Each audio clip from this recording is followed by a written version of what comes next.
Sector 10 चलोगे? हाँ चलूंगी साहब, बैठ जाओ।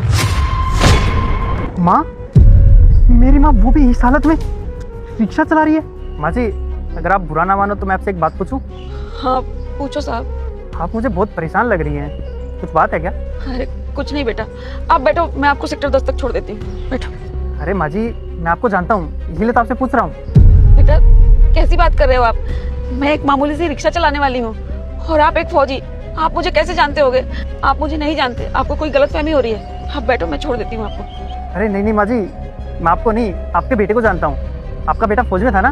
तो दरअसल क्या बात है, मैं और आपका बेटा एक ही बटालियन में थे। आपके बेटे का नाम मोनू है ना? और कुछ टाइम पहले जब हम छुट्टी आए थे तब मैं आपके घर पे आया था, और आप शायद भूल रही हैं, आपकी बेटी की शादी हुई थी, मैं तो उसमें भी आया था। मैं तभी आपसे मिला था, आपने मुझे पहचाना नहीं। पर मुझे एक बात समझ में नहीं आ रही, आपका बेटा तो फौज में था, फिर आप ये रिक्शा वगैरह क्यों चला रही हैं? बेटा आपको तो पता है ना फौजियों की जिंदगी कैसी होती है, आप तो खुद एक फौजी हो।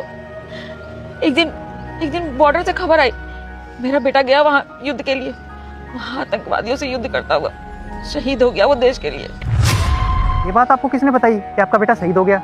मेरी बहू है ना, उसने पता करवाया था, उसी ने मुझे बताया कि बॉडी नहीं मिली। माँ जी, जहाँ तक मुझे पता है आपका बेटा फौज में था, और आपकी जो बहू थी वो भी अच्छे खासे घर से थी और वर्किंग थी, फिर आप ये सब रिक्शा क्यों चला रही हैं? क्या बताओ बेटा, मेरे बेटे के जाने के बाद ना मेरी पूरी जिंदगी खराब हो गई। मेरी बहू है ना, वो मुझ पे अत्याचार करती है, वो पूरी बदल गई, वो मेरी रही नहीं। अब मुझसे घर का सारा काम करवाती है। मैं कभी उसको काम के लिए मना नहीं करती थी, पर इतनी छोटी सी बात पे वो मुझ पे हाथ उठा देती थी बेटा। वो मुझे मारती थी, पीटती थी, घर के सारे काम करवाती थी, और बिल्कुल छोटी छोटी बात पे ना वो मुझ पे हाथ उठा देती थी। मैं अपनी दवाइयों के लिए पैसे मांगती थी ना, वो भी मुझे नहीं देती थी। ये तो मेरे पेंशन के, जो वृद्धा पेंशन मिलता है ना, उसके थोड़े से पैसे बचा रखे थे, उससे मैंने रिक्शा खरीदा। बेटा भगवान ने जिंदगी दी है, मुझे जीना तो पड़ेगा ही, इसलिए मैंने ये रिक्शा खरीद के अपनी रोजी रोटी चला रही हूँ। और अगर मैं आपसे ये कहूँ कि आपका बेटा जिंदा है तो आप मेरी बात पे यकीन करोगी?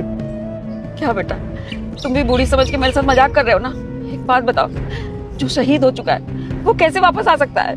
माँ जी, जरूर वापस आ सकता है, अगर कोई इंसान उसके खिलाफ झूठी खबर फैला दे कि वो बॉर्डर पर शहीद हो गया है। आगे देखने से पहले अगर आप भी इस जगह जाना चाहते हैं तो जल्दी से वीडियो को लाइक करके चैनल को सब्सक्राइब कर दो और कमेंट में अल्लाहू अकबर लिख दो। मोनू, मेरे बच्चे, मेरे बच्चे, मेरे बच्चे, कहाँ चला गया था तू? तू ठीक तो है? तू कहाँ चला गया?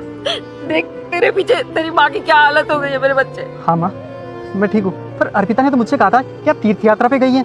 झूठ बोल रही है, वो बिल्कुल झूठी है।